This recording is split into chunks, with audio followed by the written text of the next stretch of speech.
নমস্কার সবাইকে, আমি সুচরিতা এসেছি একটা আজকে নতুন ভিডিও নিয়ে। আজকের ভিডিওটা একটু বড় হতে চলেছে, কারণ কেকটা দেখে সবাই বুঝতেই পারছেন যে এত বড় কেক বানাতে একটু তো সময় লাগবেই। আশা করছি আপনারা খুব ভালো আছেন, আমিও খুব ভালো আছি। চলুন এরপর শুরু করা যাক। প্রথমেই আমি বানিয়ে নিচ্ছি ওপরে রাখা টেডি বিয়ারটা। এই টেডি বিয়ারটা বানানোর জন্য আমি নিয়েছি এখানে ফন্ডেন্ট, একটা ব্রাউন কালারের ফন্ডেন্ট নিয়েছি।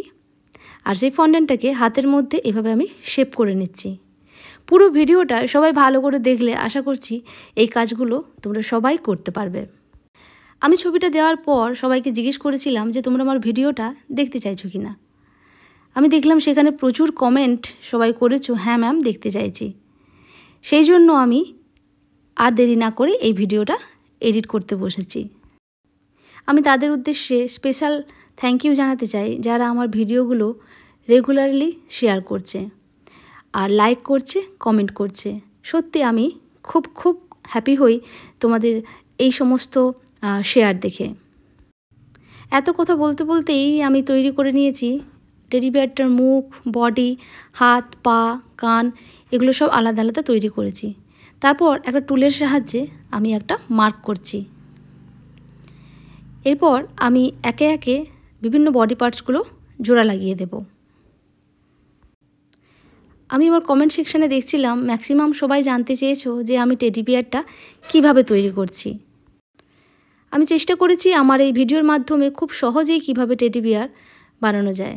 তোমরা এই ভিডিওটা যদি স্লো মোশনে দেখো আর স্টেপ বাই স্টেপ ফলো করো, আমার মনে হয় তোমরাও ঠিক এই ধরনের একটা টেডি বিয়ার তৈরি করতে পারবে। মুখটা অলমোস্ট কমপ্লিট হয়ে গেছে। এরপর আমি একটা নোজেলের সাহায্যে ঠিক এই রকম একটা স্মাইল ফেস করে দিলাম। এই দেখুন কত সুন্দর দেখতে লাগছে।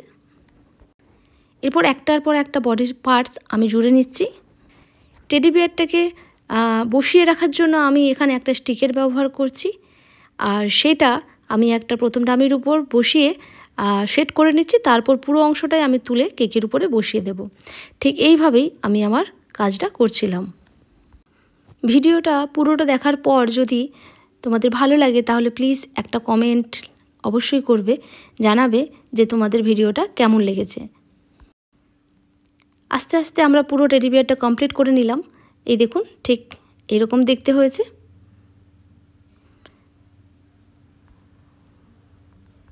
এরপর আসছি কেকটার রিবনটাতে।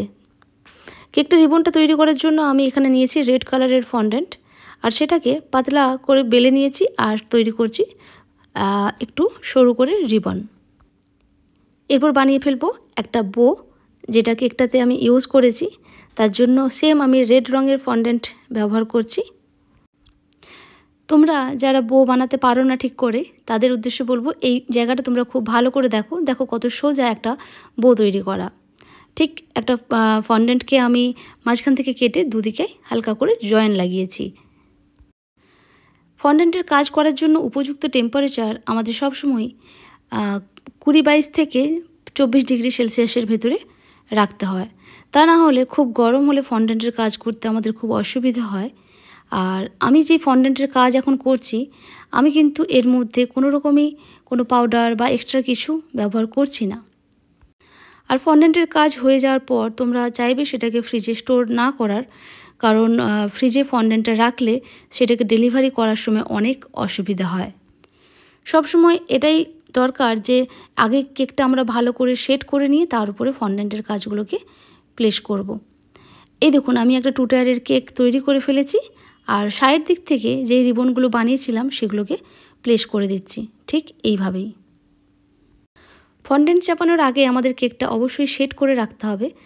কেকটা আমি আগে থেকেই সেট করে রেখেছিলাম, আর এখন শুধুমাত্র বাইরের দিক থেকেই আমি ফন্ডেন্টগুলো বসিয়ে কেকটাকে ফিনিশিংয়ের দিকে এগিয়ে নিয়ে যাচ্ছি।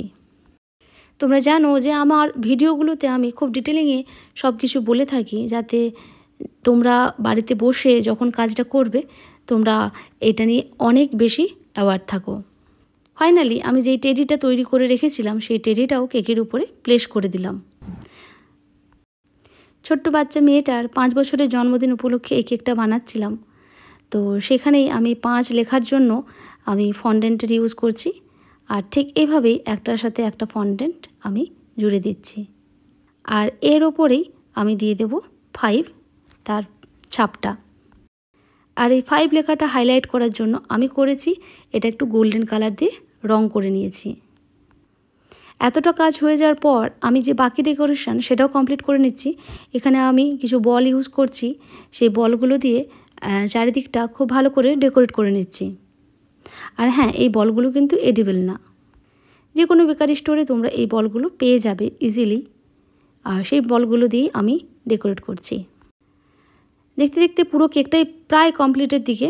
এরপর আমি কেকটাতে পুচকিটার নামটা লিখে দিচ্ছি।